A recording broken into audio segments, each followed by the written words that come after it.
we could be doing in terms of preventing these things occurring before the wheels come off the cart. The other thing is the side effects of just being in the hospital. Currently, we have over 100,000 deaths per year from staph infection. There's a book, did you hear it? There's a book published by Gwandi, I think that's his name, that did mortality. Yeah, it's called Checklist Manifesto. He gets into this problem of infection here. He says that we can reduce that 100,000 down to 20,000 if we just follow a checklist procedure that starts with the CEO of the hospital down through the surgical ward, surgeons and nursing, and the technical staff, and but he says we just are not doing it, and it's a fixable problem. But this is a serious, I think, a serious issue that we don't seem to be addressing. So this is what I call some of the results of the passive approach. In other words, we are outsourcing our health. We're not doing it ourselves. We're relying on medication, or wait till the wheels come off the cart, as I call it, and then we go to get fixed. The other problem is our over-reliance on prescription drugs and the impact that has. Currently, over 60% of adults 30 years or older are on some sort of antidepressant. This is only problematic in this country. I mean, we do not see this in other countries. 80% of adults 65 and older are on 3 or more prescriptions, and we pop more memory pills than any other country in the world. And then we're on a rapid increase in our antibiotic intake, which is going to lead to another major problem. This antibiotic is another that's on the horizon. This comes through our food as well as our over-medication of prescription drugs. Now, why is that a problem?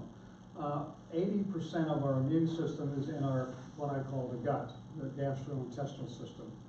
So, you know, an antibiotic knocks out the bad bugs, but it also knocks out the good bugs. And the good bugs are involved in supporting our immune system. And so when those get wiped out, our immune system gets compromised, and it sets the stage for many of the diseases. So it's becoming a real problem. So this is a sort of a schematic of our diseases. If you look at what I call the chronic diseases, cancer, Alzheimer's, heart disease, arthritis, diabetes, keep on going down the list here. If you look, the cause of this is not genetics, it's our lifestyle. It's a major cause of these diseases. It's coming back, if you look at stress, poor diet, excess lack of exercise, sedentary lifestyle, overuse or excess medication. All this leads to what we call chronic inflammation. Now, there's 2 kinds of inflammation. One is acute and one is chronic. So when you cut your finger or get an infection, you get a red spot around, inflames, a little pain, and it's due to this inflammatory response to help repair the damage. And once the damage is repaired, or tissue is repaired, the inflammation goes away. So that's what we call acute. This chronic inflammation is where the immune system doesn't shut down. It keeps cranking out these cytokines that leads to chronic inflammation. And that is what sets the stage for these diseases. So the major cause of most of these diseases is due to chronic inflammation. If I could interject there, Rob, please, are there tests now? I've read about a couple of tests that test various types of types of inflammation that are precursors. Yeah. They are precursors to what leads to chronic inflammation. So it's a tip-off that you are having a problem where you're getting an production of the cytokines that set the stage for this. So there are some tests coming out. The problem is a lot of these are not, you can't get them reimbursed. first. They're coming, they'll be eventually, but I think they're still not there yet.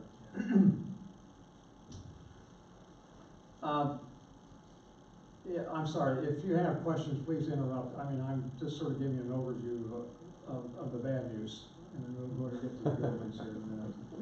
So what's our current approach we've been taking to aging? Well, I'm picking three or four dramatic ones. The first approach that we take is the head in the sand approach. You know, if we just ignore it, it'll probably go away. I personally feel that the most fundamental harm we can do to ourselves is to remain ignorant and not have the courage or respect to take care of ourselves. But this is what we used to do. I have to admit, I've been guilty of this as much as anybody. Thinking that if I just ignore it, it'll take care of us. The other is this defiance, what I call. This is not perseverance, folks. This is defiance. That's one I love. I love the dog. I had a father that fit this picture perfectly. He was pretty defiant about getting older. So that's the other approach. The third approach is what I call the straddling the fence approach. This is a passive approach. This is where, you know, you hang on to bad habits. You're trying to improve, but you still hang on to some bad habits. So it's sort of a mediocre way, and you can see that when you want to do some changes here, it's pretty hard when you're straddling the fence. This helps me account for that pain I've had in my gut for the last few days. And the last one, which I find really disheartening, is what I call this attitude that, you know, the best part of life for me is over. In other words, if I'm 75, I don't want to hear more about aging. It's for somebody else. It's just, I've sort of given up. I'm just going to hang on. And when that happens, I feel that it's a real problematic because we lose hope. And if we lose hope, I think we're in big trouble as far as trying to improve. So these are the current approaches that I see we're taking. Now there are others who are really trying to work, and I'll bring those in a little later. But these are sort of the four biggies that I think some of you can relate to, at least I can. Okay, that's where we are, and what I have to do is I've got questions on the other slides, and I don't have them here, so I'm going to have to generate. So we'll have to. So I'm going to open this up for questions, and I'll have some questions for you as well. You can start there. Well, maybe we could start by saying what captures your attention. That there are some pretty shocking facts. As I've read Rod's book, right here there's some data that we may have lots of questions about. What caught your eye? Well, I had a question a couple of slides ago about the open defiance. Could you give an example of, you know, maybe somebody who is it kind of fighting aging tooth and nail? I'm gonna look it right in the eye, but yeah. Or You're talking about the like an example of somebody, like what their mindset might be. The defiance of an aging the person. defiance. Yeah. Well, driving was one of them as an example, but it's the same attitude. I'm not going to listen to what a prescription or what my doctor says. I just ignore. It's a defiance in terms of trying to listen to advice in terms of way to improve yourself. So one is never go to see a physician or a checkup. I just am going to ignore that or define it. That's helpful. Yeah. On the news last night or the night before, I forget where it was. There was this doctor, someplace out east, I think. I want to say Philadelphia, that is not gonna, give, pain medication or any other medication, to his patient. And just, he's, Well, yeah, there's some studies that 80% of the opioid prescription for pain can be handled by aspirin or ibuprofen. That's 80% of it. Why don't we do it? Because you don't make any money off of aspirin or, so as far as I'm concerned, there's a biggest problem is the drug industry is turning into a big business. And, they're not gonna change unless they're forced to.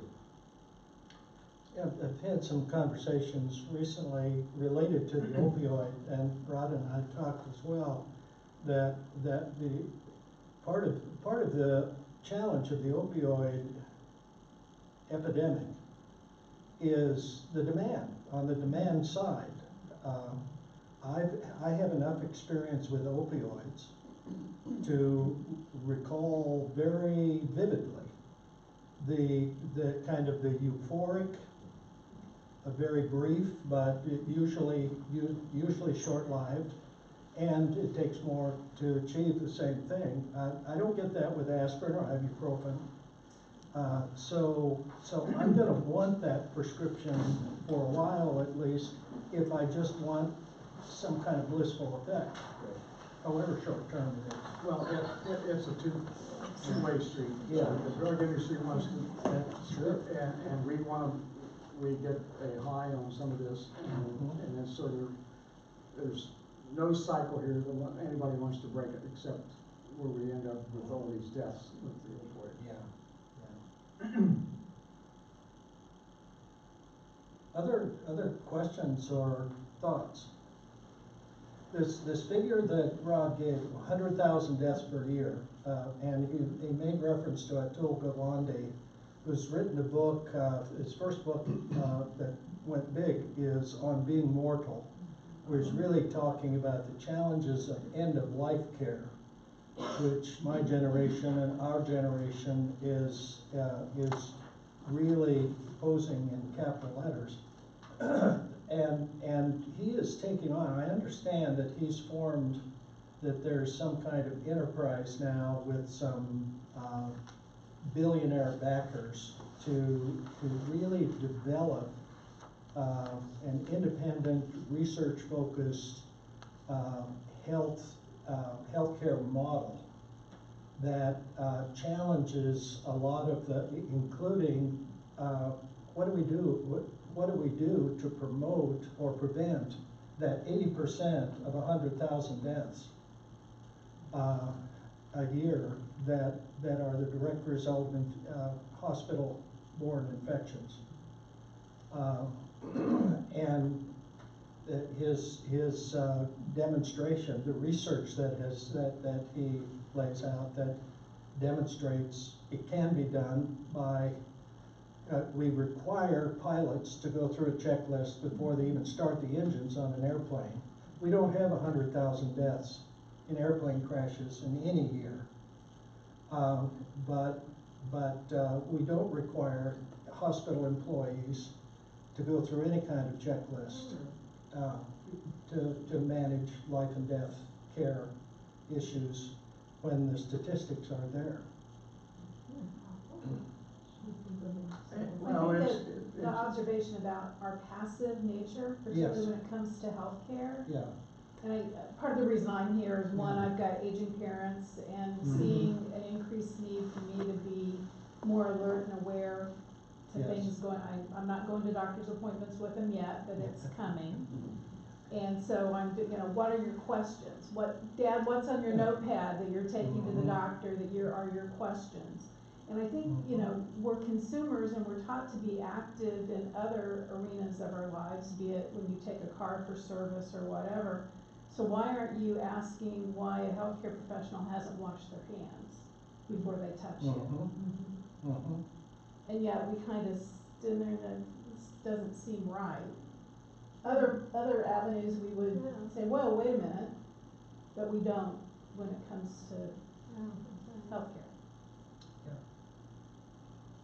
Well, the pressures on the healthcare professionals too.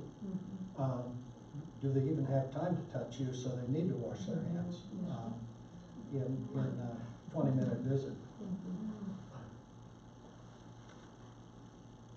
I wondered if anybody read this last week on the increase of thyroid cancer and breast cancer in women.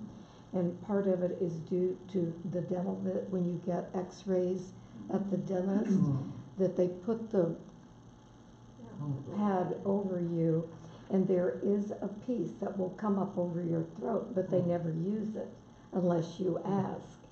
And this woman asked to have it, and she said, "Oh yeah, just a minute." And she said, "Why don't you do that routinely?" And she said, "I don't know. You know, they just don't do it, but it's available." Well, I might add that that's right. Excuse me. When I get into a defiant mode, I request no x-rays when I see the dentist. Now, I've had to change the dentist, go to a different dentist, because one refused to work on me, and I said, that's fine. So, and then I had a run-in with the technician about a year ago. She gave me a lecture about this, and so I turned around and gave her a lecture about some of these things that you're talking about.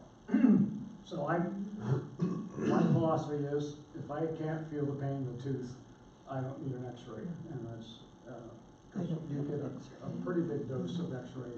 The other thing is, they don't monitor these machines as well as they do the ones in the hospital, to be certified. Well, and isn't it funny how they have to leave the room when they take x-rays, but if you ask them, they're so, you know, they're just nothing, you know, this is no big deal, but yet they leave the room.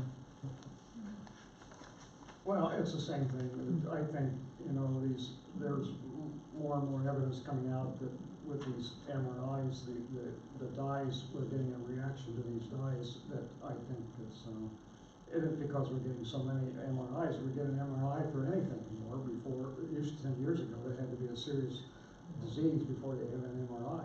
And it's, again, these dyes are causing irritations to some organ functions. One of the things is kind of an overarching question for me is to look at the whole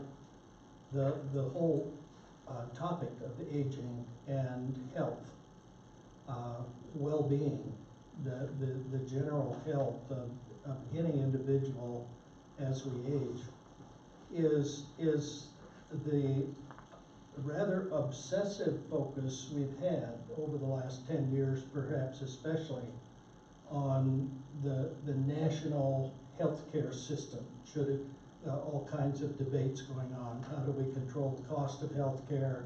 Are there being too many tests? Are we over-medicating? And so on. When it seems that the system is responsible for our health rather than us being responsible for our health. And that's one of the things that we're going to be talking about, and Rod addresses very directly, early and often in his book.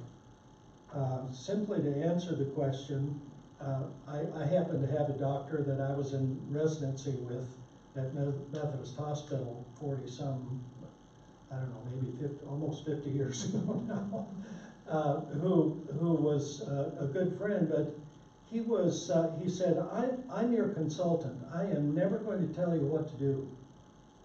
I'm willing to tell you what I would do if it were my tumor or my back or my family member, but I'm going to describe to you what you can do and what your options are.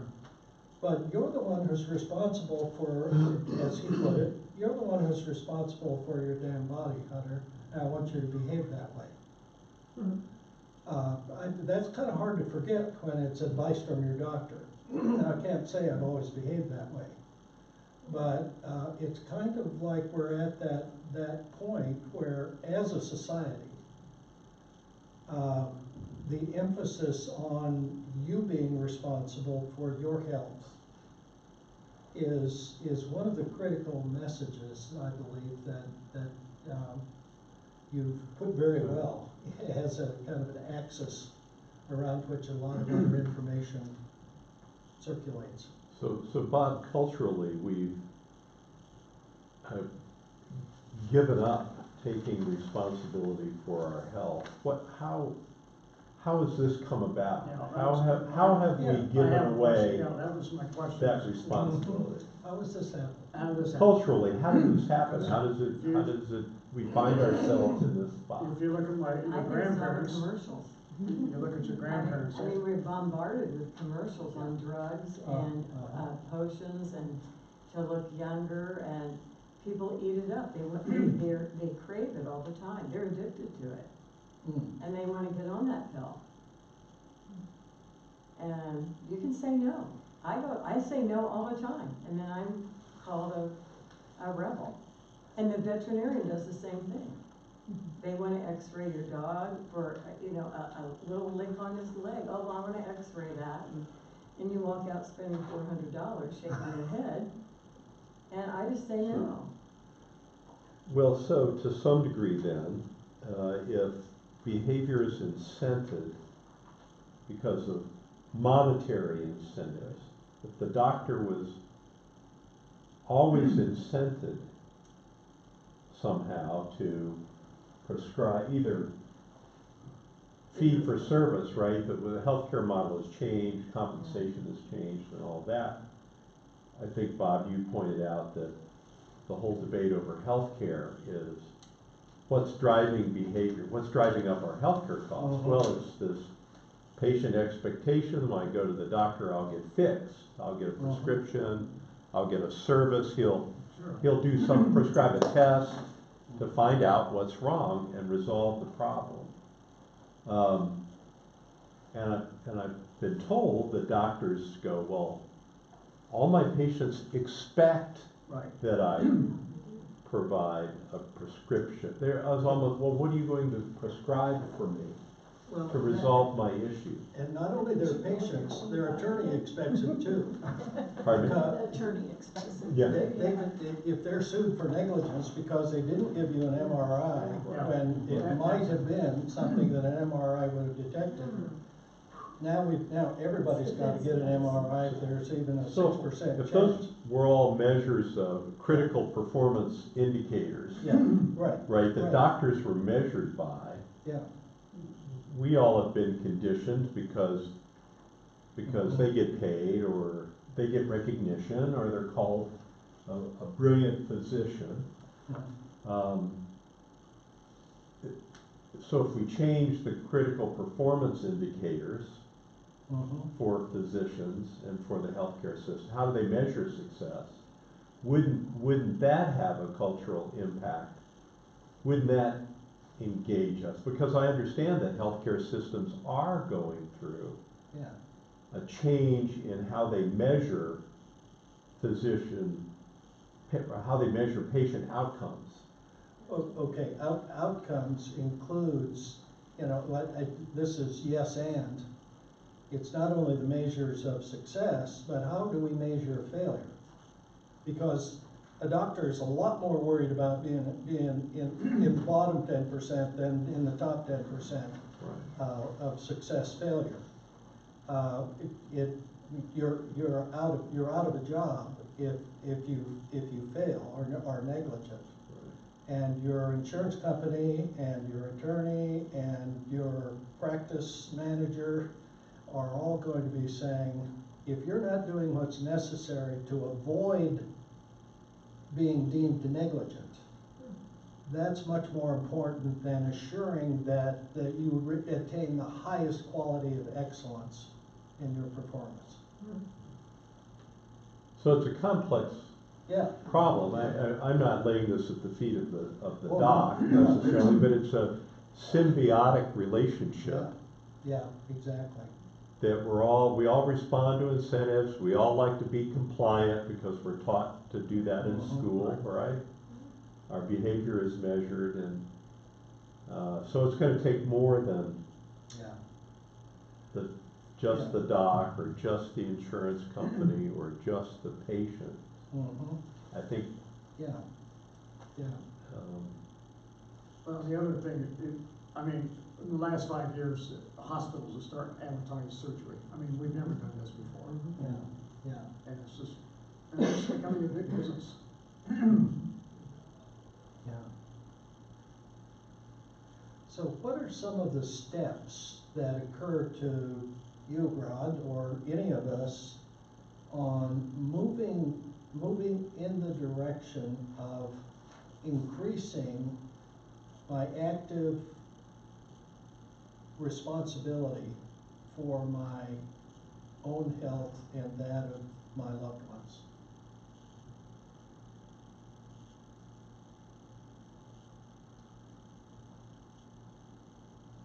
Well, I'll start. I think there's two things we need. One is to get accurate information, and that's a tough thing right now. I mean, the TV, I mean, you can't sort it out. I think the other thing is being able to make the right decisions. But if you don't have the right information, it's hard for us to move to the next step of making an intelligent decision on our own.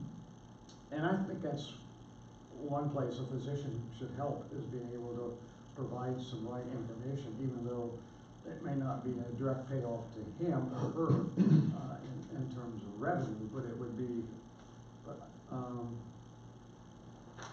The other place I go is these websites like the Mayo Clinic or the Harvard Health Letter. They're pretty good, and they're written in a lay terms that you can sort of understand. But again, it's tough to sort out things as far as, and I think one of the biggest problems is diet. I think we're so confused what to eat anymore. We don't know what's. I don't know if something came out in the Wall Street Journal 2 days ago about a low carbohydrate diet is not good for you. In other words, we should get back to more carbohydrates. And I mean, we're just keep going in a circle. And so folks that's trying to sort this out, trying to get the information, what's the best diet is a real bear. I think it's hard enough for people who have some education, just general education and access to that information in our daily comings and goings, health information. But when you add that, there's different parts of that aging population where socioeconomic and, you know, can I afford to go to my doctor if I have a symptom, or am I going to let it fester and show up in the ER, you know, after the wheels falling off the car? And there's that whole other part of that aging population that affordability and that amazes me access. that if you look at our grandparents, they didn't have all the education we've had. They didn't have all these instant things we could go to as far as the drugstore. Somehow they had a culture that they could take care of themselves and not get into this situation where you had to worry about a major cost for surgery. Now, part of it was, I think part of the shift we're talking about is going from an agrarian society to an urban society. I think when you did that, you carried eating habits over that we didn't need anymore, and I think that's part of something that's we inherited, is our eating habits. Not so much the genetics is driving this, is more of our eating habits, what our parents had, and that's, I think, from the urban, going from agriculture to an urban society as part of it. The other thing is, I think, physical activity. We have gotten so hooked on convenience. All you gotta do is look at a Starbucks and how many cars sit around for half an hour. And then you see their sign on the back of the trunk, a tree hugger, running their engines.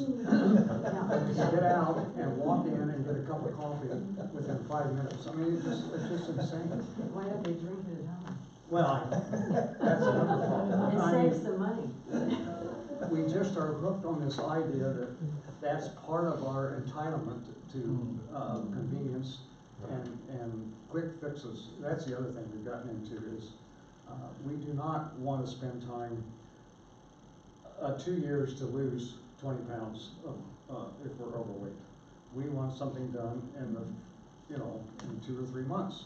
That's why these quick fixes work. They don't work. You can lose weight, and I'll get into this, but there's a yo-yo effect that we'll talk about. Yeah. Do you know this funny thing?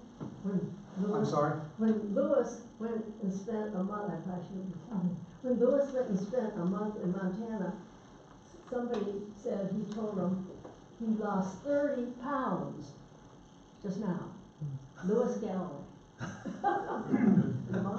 Yeah. That's because there were no French restaurants anywhere. I know, nobody stayed out for dinner like we all did, Yeah. Isn't that remarkable?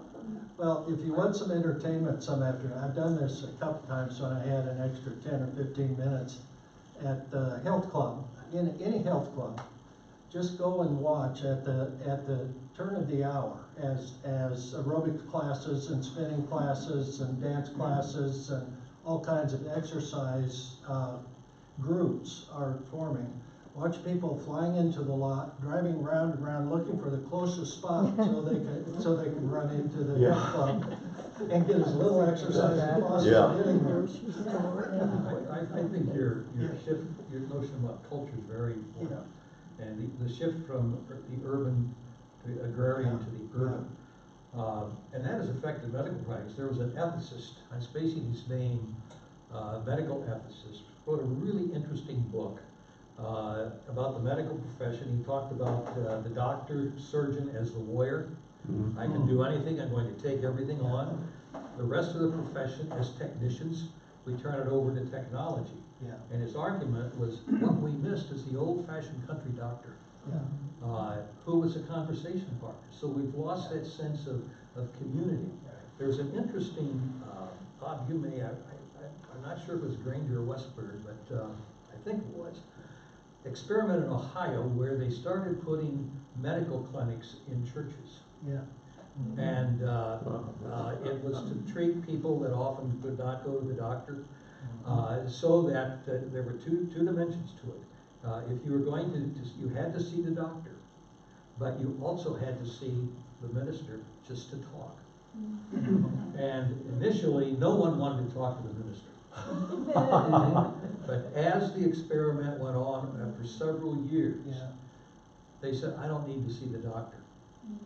I need the conversation partner. So there's that cultural shift that is also part of what We're gonna talk about that a little later, but it's a good point. It's, I think the other thing, I don't know if you're familiar with these faith nurses that are,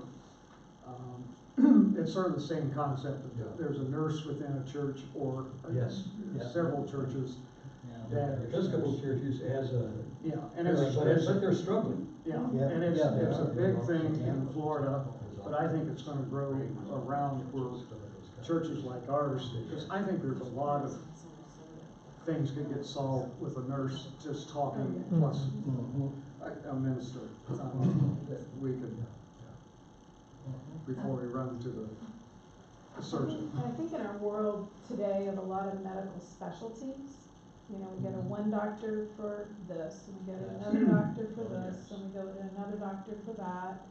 And my observation's been maybe one is not as diligent about sharing with one family practice physician or primary care doctor about what's going on. And, you go to see this guy, and you've got swollen ankles and edema, but you've got these other doctors, so I'm not gonna deal with that. Then you go to this specialist.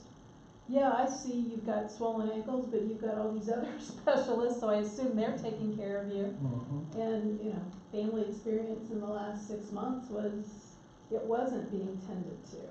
So, and, it was like, okay, you've got to kind of own it and drive with your cadre of medical professionals a solution. You can't just expect them to Oh, no, so, Well, this proliferation of specialization, the other side effect is you get, everybody's giving you a prescription, and they Yes. don't talk to each other. yes.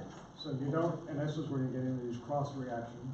So if you want the best source for prescriptions and what's drug interactions, go to your pharmacist. And buy everything from the same pharmacy And anyway, that's and right. give them a chance. And get a rapport there, because you can take your list in, and it'll tell you which ones are gonna cross-react, that's gonna be a problem for you, or you shouldn't be taking it all. Right. Now, it creates some professional issues, but I mean, it's your health, and, you know, you're the customer, and you should take that responsibility, I think, and so if you wanna, you may have to run into some flack, but I mean, you just tell them, who's the customer here? Well, and my experience at the pharmacies I've visited over the last few years is that the one thing you can count on is they're asking you to confer with them on any questions you have related to whether it is directly or indirectly related to the particular prescription you're filling. It seems to me, I know the Butler Pharmacy program, they are pushing their students pretty hard to pay attention to the person, not just the prescription. Yeah. And it's not just the prescriptions, but what you may be grabbing in the supplements aisle and Exactly. other over-the-counter Yes. stuff Yes. too. Yeah. So, Well, my background's medical research, teaching medical students. So I get a little, I bump heads with IU Hospital with, just trying to get in touch with someone. I keep telling them, if you want service here, people, you don't have to go through 3 different phone calls before you reach a live person. I said, it's just asinine that you cannot get a live person to take care of a problem. When we talk about the incentivizing too, I think it's related to some of the relational issues right now, in that Yes. if the hospital expects that if you're their physician, you're going to see however many people during the course of the day.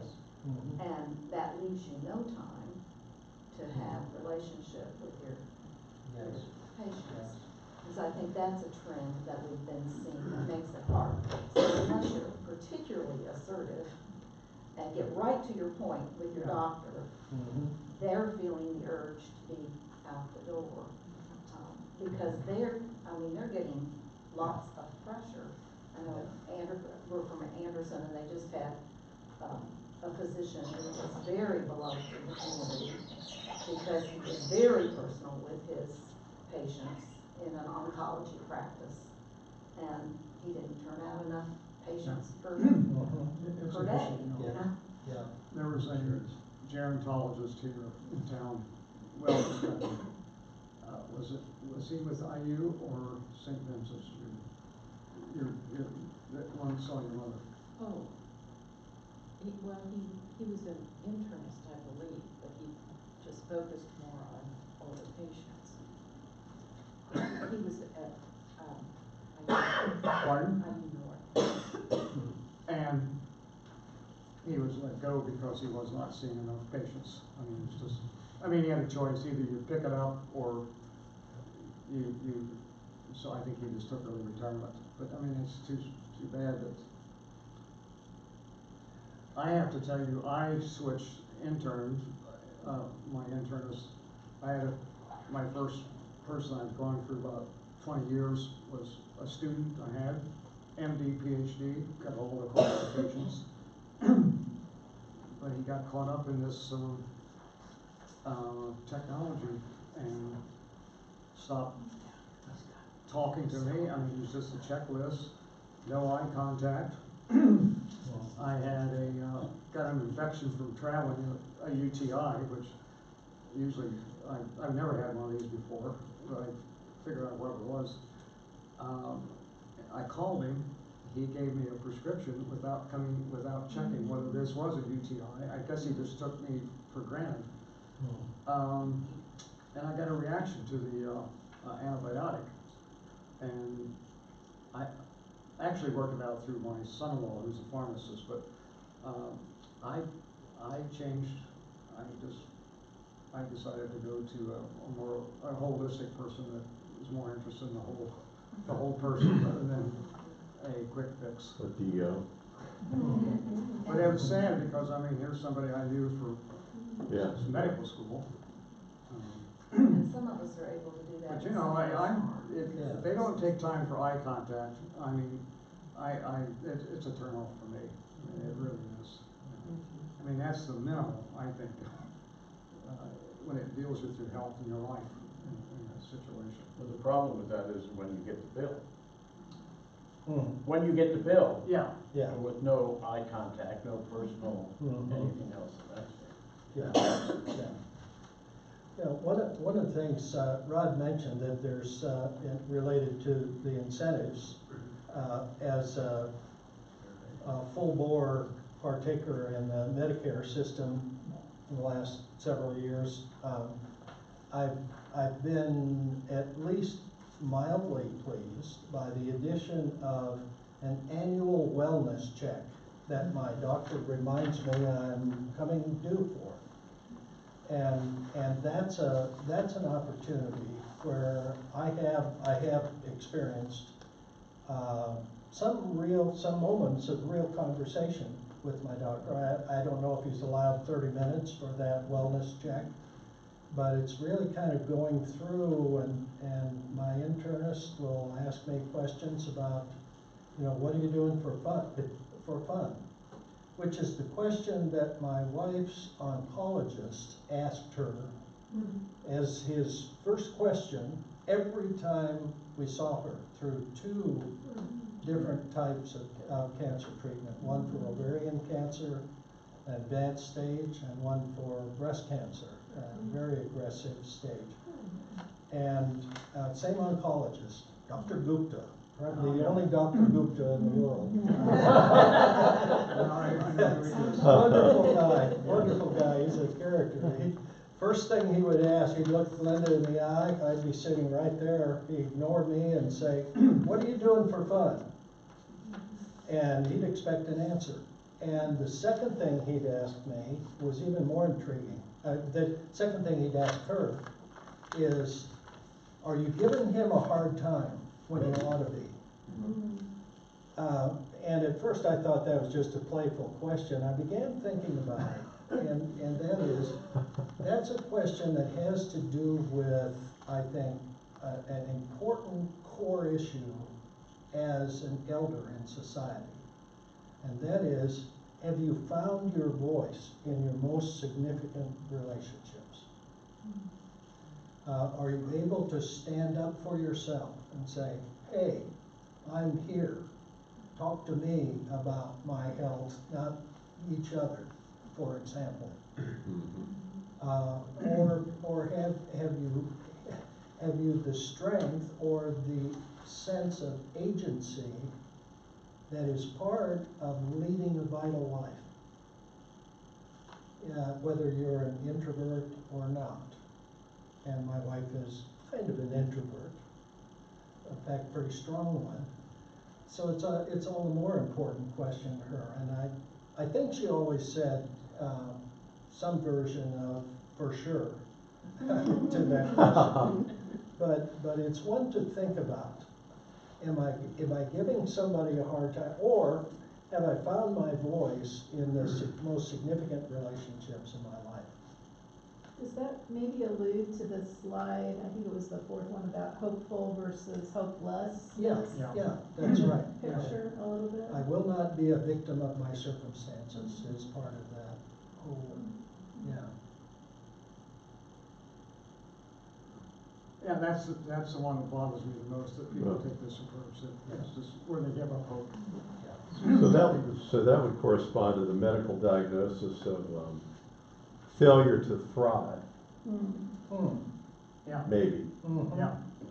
I have a slide on that as well. It'll come up next week, or the next time we do basis, but, caring for my elderly parents, it got to the point where the doctor said, well, failure to thrive. I said, well, what does that mean exactly?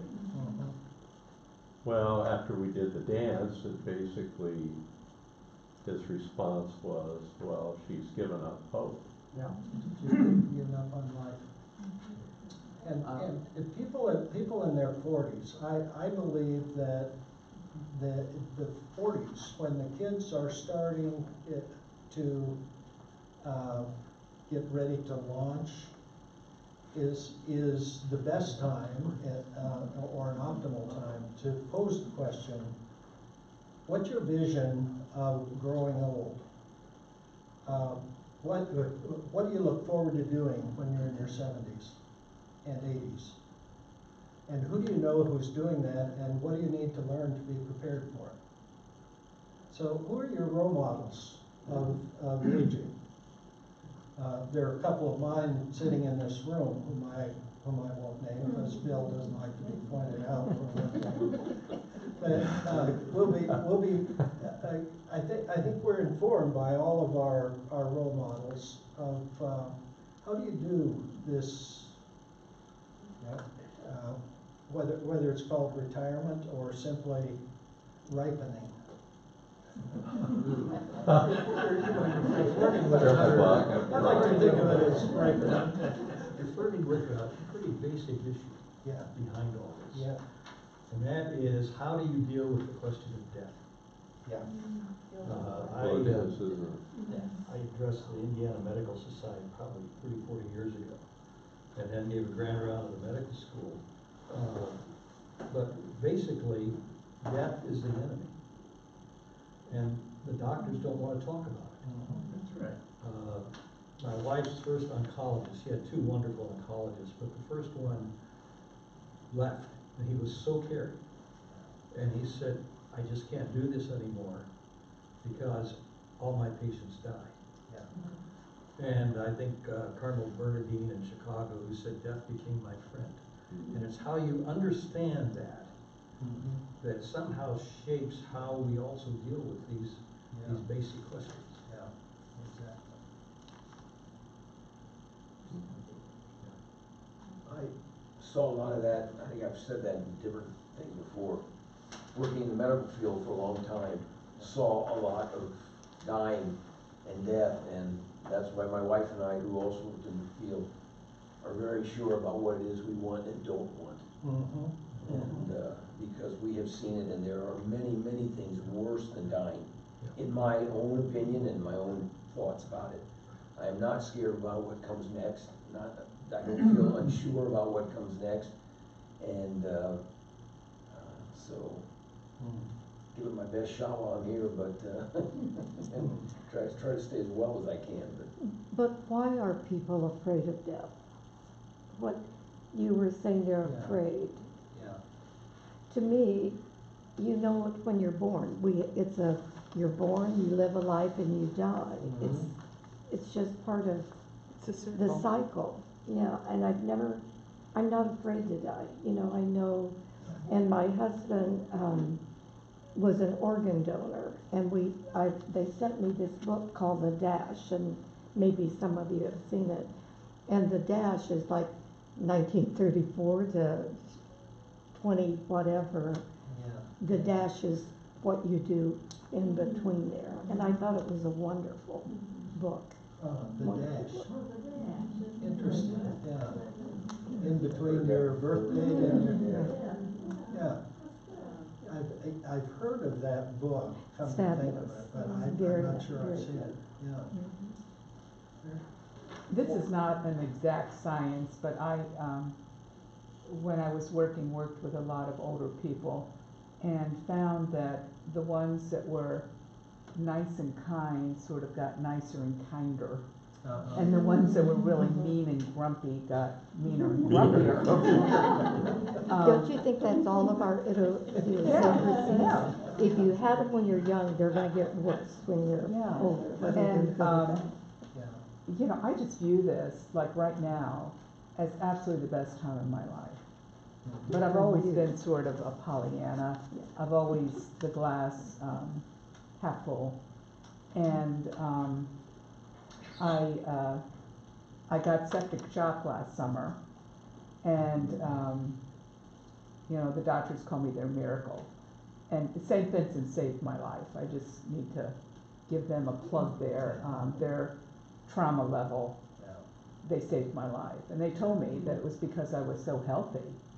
You know, go to the gym 4 or 5 days a week, happy, you know, looking forward to life, try to eat healthy most of the time. Planning parties at Old Mill. Planning parties, you know, and if I'm there for them, I'm there for them, and if it happens that I'm not. Yeah. But so many people after I was sick said, oh, you know, didn't you, you know, question, you know, why this happened to you? And I said, no, it just happened. You know, Why not I mean, me? it happened. But, There is something, it seems, Dee, that's embedded in certain subcultures, if not in our culture itself, that decline and death are the final outrage, rather than a part of the flow of life. You know, when I look back, I think junior high is the real outrage. Man, that's 70 years compared to that. So, how we frame, how do I want to complete my life? What are the loose ends I want to tie? The words I'd most like to speak in certain relationships, the legacy I'd most like to confer. We'll be talking about the role of graciousness and generosity that as kind of our final theme here, as a crowning glory to life. Having a sense of destination makes a whole lot of difference when you're facing bypass surgery or treatment for cancer or some other potentially life-threatening obstacle or speed bump in life. Looking back, my personal experience, as well as my family experience, is full of contrasts. I have 2 older siblings. My brother is 4 years older than I, and is in a nursing facility in very advanced stages of dementia right now. He said throughout his 60s, my brother was always engaged in some sort of humor. One of his favorite sayings was, "If I'd known I was going to live this long, I'd have taken better care of myself." And that's kind of a mantra, a negative mantra, that it is an incentive for me as an admirer and follower of my brother. My sister is 8 years older than I, is 80 years old, and she is so proud of that. I've taken her to at least 15 physicians, and she herself has gone into a progressive dementia and has been diagnosed with Alzheimer's at IU, and is unable to communicate. She has progressive aphasia and is unable to come up with any noun or name. So I get the grumpy side of her, and everyone at her facility thinks she's the sweetest person in the world. That's the way. So that works pretty well. But sitting with those experiences and trying to make sense of whatever occurs in life, there's still meaning to be had. So sitting with my brother and reading a piece, reading a psalm, or reading a T.S. Eliot passage, and having something come in his face, some sign of recognition, that's profoundly meaningful to me. And to my own surprise, I don't come away asking, why does he have to live like this? He seems content most of the time. But the meaning is in the between. It's in the it's in the dash between the I and the thou.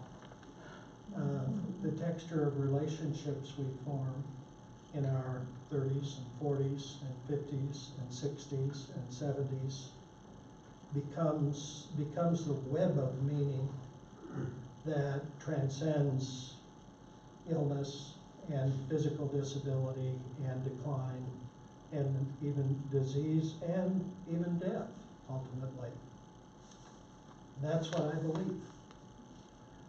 And part of why I believe that is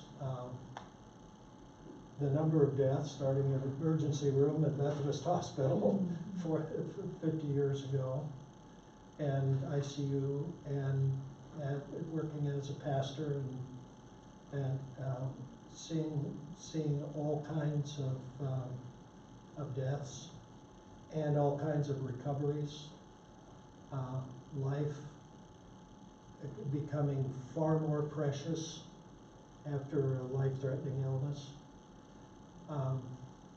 So the frame of mind, how we frame our anticipation of life and death in the knowledge that in life and in death we belong to God, I think makes all the difference.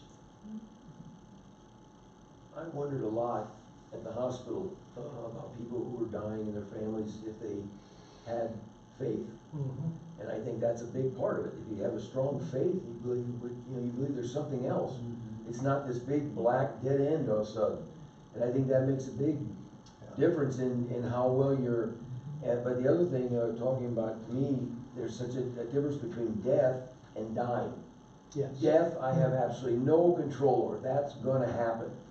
And, but the dying, I can do something about. Mm-hmm. I can do something about it right now. Yeah. And I can do all the positive things and some negative, I mean, it still may happen before I'd like it to or something, but at least I'm gonna try to make things as good as I can to make that as, less of a traumatic thing or whatever for myself. In the process of dying, we choose life.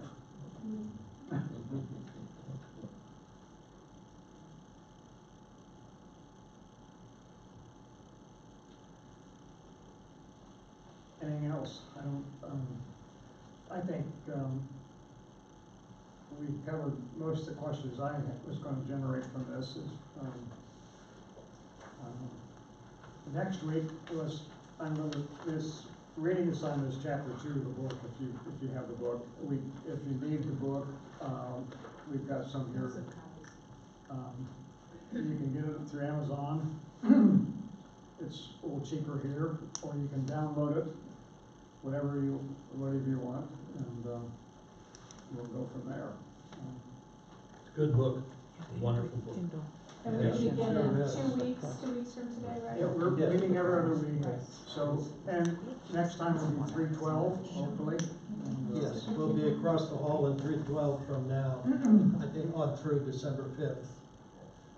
So, thank you for being here. Feel free to linger about the snacks. And all we can say is look forward to more conversation and go in peace. Donuts and goldfish.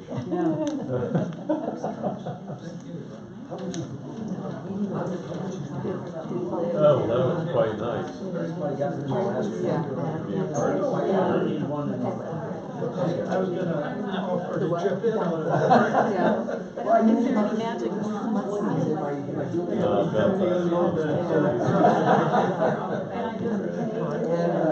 But sometimes I use it over How is the government on drinking? These are all, Right, exercise, eat right, I didn't even teach them.